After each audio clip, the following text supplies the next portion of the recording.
It's patch 3.25 Settlers of Kalguur, so how are we going to play Herald of Agony Champion in this? Well, I've got you covered with everything you need to know in this video, including gems, jewels, gear, flasks, Ascendancy, Pantheon, bandits, etc, etc. We're going to be going through all of them. League 3.25, Settlers of Kalguur, Herald of Agony Champion. Let's get out of the way and start talking about how the build is going to go.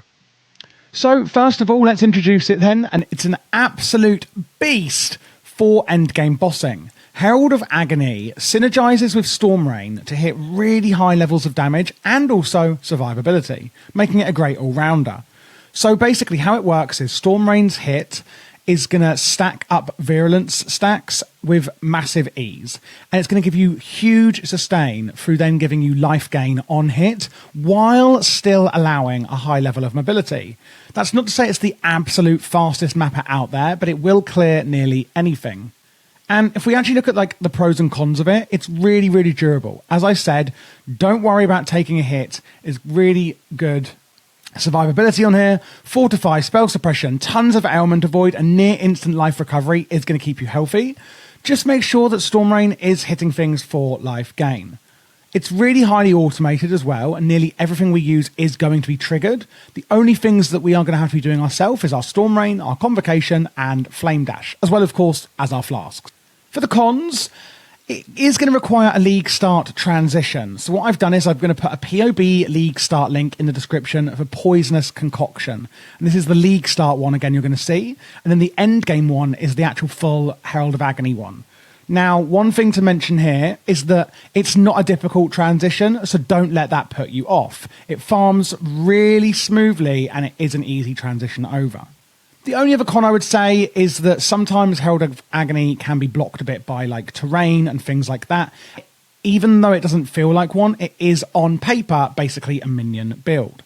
So we're basically just going to dodge and shoot arrows while things die around us, stacking up those virulence buff stacks, and then our minion is going to increase in power, increasing as we get higher stacks, until it then just mows down multiple packs with one A. So that's the offensive side. What about defensive? Well, the best way that we're scaling damage is by getting our virulence cap, remember, but this is also going to help with gaining more life on hit. The defense layers include Fortify from Ascend, Spell Suppression, Armor, and Elemental Ailment Avoidance. And if we have got Storm Rain fully stacked, it is possible to tank some really insane. Moving on to the gems, I am starting here with the League Starter build.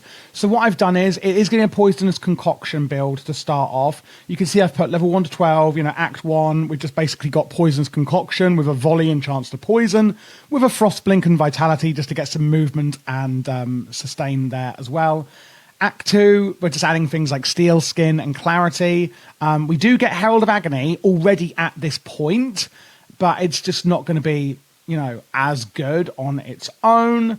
And then you can see as we go through the acts, it's not really changing much. By the time we're getting into acts like 7 to 10, we can get our Herald of Agony with Pierce, Withering Touch, and some fire damage, with a Summon Stone Golem that's going to be cast when damage is taken. Vitality, Clarity, and Flame Dash there for a bit of utility as well. Overall, our Poisonous Concoction, we're using Volley, Vicious Projectiles, Unbound Ailments, and Cruelty, and Void Manipulation with this. And then that's probably at the point where we're then going to swap over. So I don't want to go into this too deeply, as it is just kind of the pre-transition bit. And again, it is in the description for you with this one. And then basically here, this is when we go, ta-da! We now have our actual full build. And it's a really, really interesting one. It does look a bit convoluted on here, but it's actually not. Like I said, a lot of this is automated. We're not pressing that many buttons. Now, you may be wondering, when do we actually switch over to the full Herald of Agony build? So there's 3 very specific things I want you to do before you make that change. You don't want to get impatient, like I do, I must admit, wanting to do it like ASAP. So there's 3 specific things you're going to want to do first before you do that. 1 is getting a large cluster gem, jewel even, 8 passives with renewal. So I've got this one here, Spirit Silver, adds 8 passives to our jewel sockets, adds a small passive added small passive skills, grant minions deal 10% increased damage, and 1 passive renewal on here.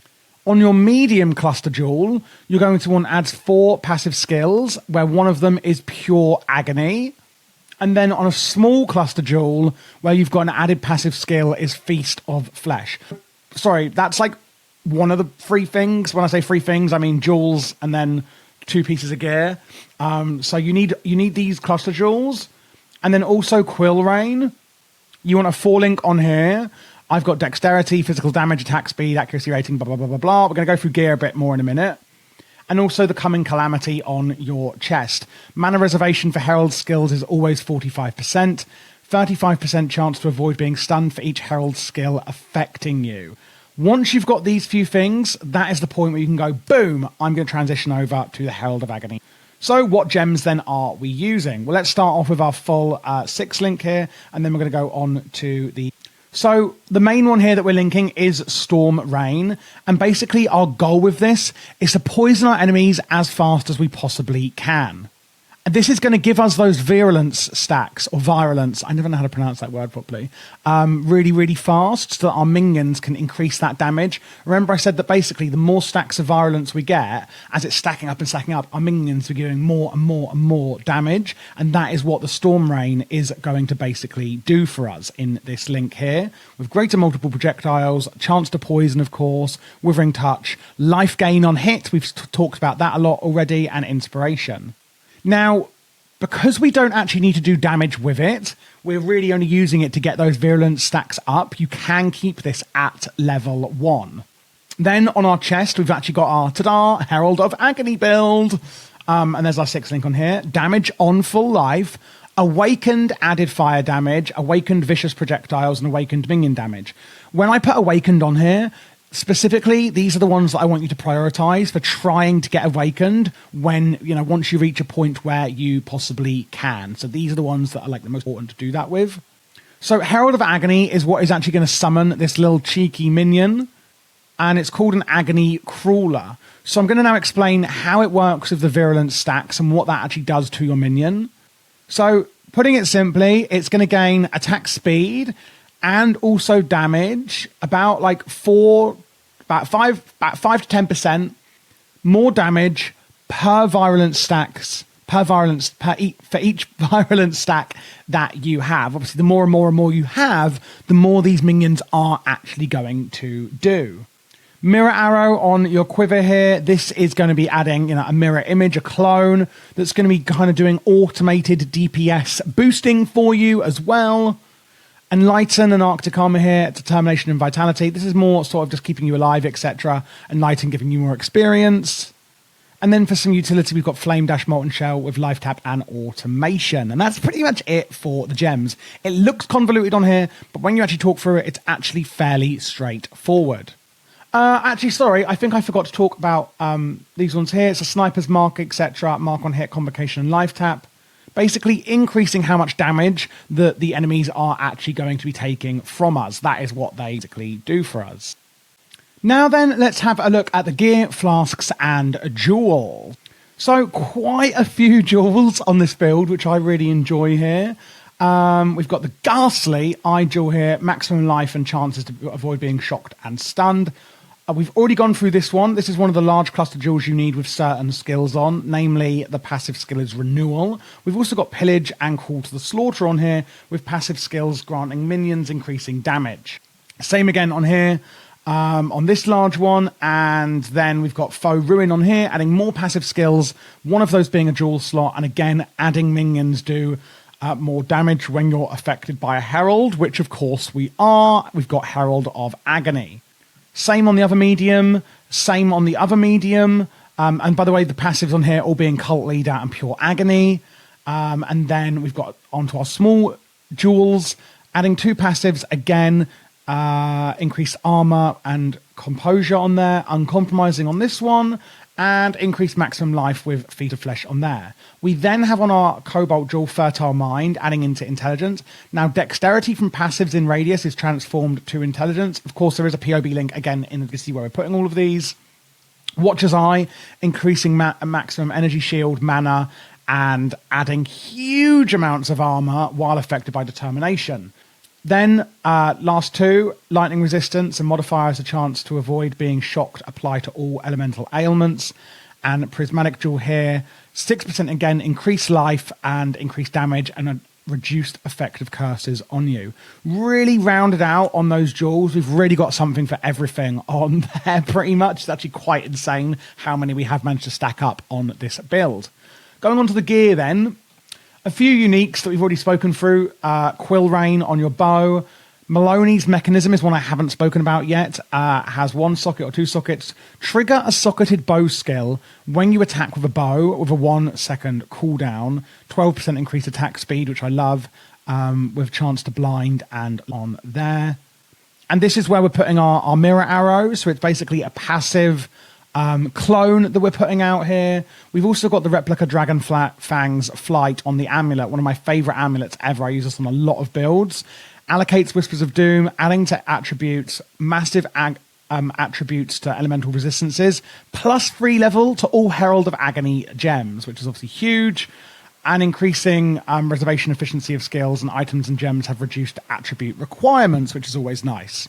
Now, one thing I do want to mention is that you should always, always, always try and get over your 75% of your elemental resistances. We do struggle with that a little bit with the build I'm putting forward today. Capping out here on your elementals at 76% and then a 28% on chaos resistance. Some builds I managed to get a bit higher. This one isn't the absolute best, but of course, you know, these stats aren't all going to be exactly the same on the gear you're going to get. So, you know, fingers crossed you'll be able to hit those ceilings. Grip of the Council on the gloves. There's a lot of uniques on this one. Curse enemies with vulnerability on here with increased effect, adding to strength, life, cold resistance. Minions have 10% reduced movement speed, but they can gain 20% of physical damage as extra cold damage. Again, a lot of minion damage here. That's really what is doing the damage. Yellow belt here with life, fire resistance, and cold resistance. Again, trying to get that cold resistance wherever we can. Movement speed and just kind of general stats really on the boots. I'm not too fussed about overall, but increased cooldown recovery rate of travel skills is going to be really, really useful for this as well. And then lastly on the flasks, a few uniques here, in fact just one, but I'm going for 3 utilities with granite, quartz, and quicksilver. And then the overflowing chalice, sulfur flask. Use when you are hit a rare or unique enemy, if not already in effect. Creates consecrated ground when you use it, with a 40 to 60% increased charge recovery and increased charges gained by other flasks during its effect, which is one of my favorite effects in the game. Gains no charges during effect of any overflowing chalice flasks. So it can't kind of use it on itself basically there. And then just a life flask as. Now finally looking at Ascendancy and our Pantheon and Bandits, etc. Starting off with the Ascendancy. Obviously we are going champion for this build. And the first one I like to go for on here is Fortitude. So we're going to get armor and evasion, attack damage while fortified. And then going up to Fortitude, take 1% less damage from hits per fortification with a maximum of 20. Then we're going to go over to the right to Conqueror.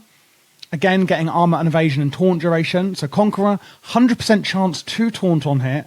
10% reduced damage taken if you've taunted an enemy recently, which we will be. And enemies taunted by you deal 20% less damage with hits and ailments against other targets. We're then going to go straight down to Worthy Foe. So again, armor, evasion, and taunt duration on there. And then Worthy Foe, enemies taunted by you take 20% increased damage as well. And enemies taunted by you cannot evade attacks. Then, lastly, it's first to strike and last to fall. Your hits permanently intimidate enemies that are on full life. Gain adrenaline for 20 seconds when you reach low life. Recover 25% of life when you gain an adrenaline. And it removes all ailments and burning when you do gain adrenaline. So, what do these actually do in practice then? Well, starting off with Fortitude, this is going to give us a permanent Fortify effect, which is a basic damage reduction on all hits of any damage type, none in particular. It's really, really good defensively.